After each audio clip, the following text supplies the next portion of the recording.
Assalamualaikum warahmatullahi wabarakatuh. Saya Putri Amalia Pratiwi dari kelompok 2 akan membuka materi kami yang berjudul Peraturan Perusahaan.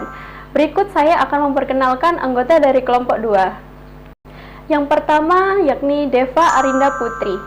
Yang kedua Gideon. Yang ketiga Muhammad Lukman Hakim. Yang keempat Muhammad Rengga Adi Pratama. Yang kelima Retno Dwi Maliana. Yang keenam Rizky Dian Purnama Saputra. Berikutnya saya akan mempersilahkan teman saya Deva Arinda Putri untuk menyampaikan pengertian peraturan perusahaan. Peraturan perusahaan adalah peraturan yang dibuat secara tertulis oleh pengusaha yang memuat syarat-syarat kerja dan tata tertib perusahaan sesuai dengan ketentuan pasal 1 angka 20 Undang-Undang Nomor 13 Tahun 2003 tentang Ketenagakerjaan. Untuk apa sih peraturan perusahaan itu? Nah, peraturan perusahaan digunakan sebagai pedoman bagi tata kelola atau perusahaan, khususnya yang berhubungan dengan hubungan kerja atau hubungan industrial untuk menyelaraskan kehidupan perusahaan guna mencapai tujuan yang dicita-citakan.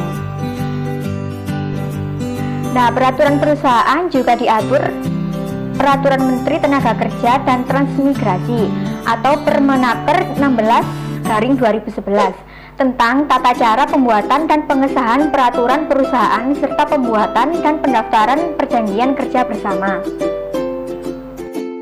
Nah, selanjutnya saya akan menjelaskan tentang tujuan pembuatan peraturan perusahaan. Apa saja sih itu? Nah, untuk yang pertama, peraturan perusahaan yang masa berlakunya 2 tahun dan setiap 2 tahun harus diajukan persetujuannya kepada Departemen Tenaga Kerja. Untuk yang kedua, yaitu tujuannya memperoleh kepastian adanya hak dan kewajiban pekerja dan pengusaha. Yang ketiga, yaitu mendorong terbentuknya kesepakatan kerja bersama sesuai dengan maksud Permen Nomor 2 Tahun 1978. Untuk tujuan yang keempat, yaitu setelah peraturan disahkan oleh Departemen Tenaga Kerja, maka perusahaan wajib memberitahukan isi peraturan perusahaan. Nah, yang terakhir atau yang kelima, yaitu pada perusahaan yang telah mempunyai kesepakatan kerja bersama tidak dapat menggantinya dengan peraturan perusahaan. Nah, itu tadi tujuan dari pembuatan peraturan perusahaan. Untuk materi selanjutnya yaitu tentang isi peraturan perusahaan yang akan disampaikan oleh teman saya yaitu Retno Dwi Maliana. Isi peraturan perusahaan berisi tentang 1. Hak dan kewajiban pengusaha. Tentu saja hal ini adalah mutlak dicantumkan.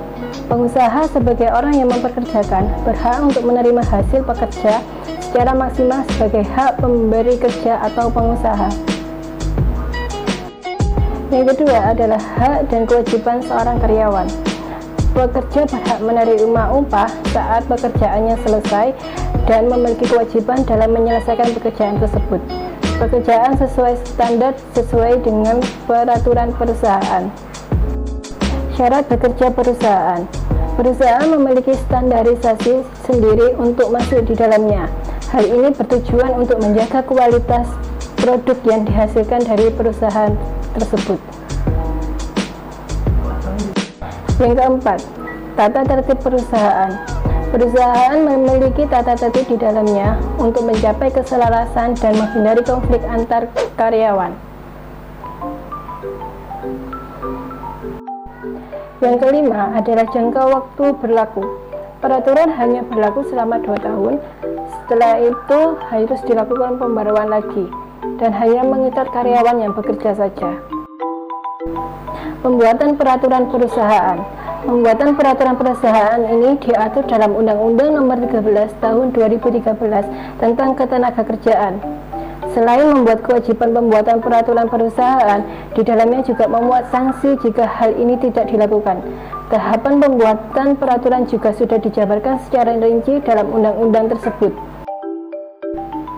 Baik, berikutnya saya akan menjelaskan materi tentang tahap pembuatan peraturan perusahaan. Yang pertama, pembuatan peraturan merupakan tanggung jawab perusahaan untuk pembuatannya.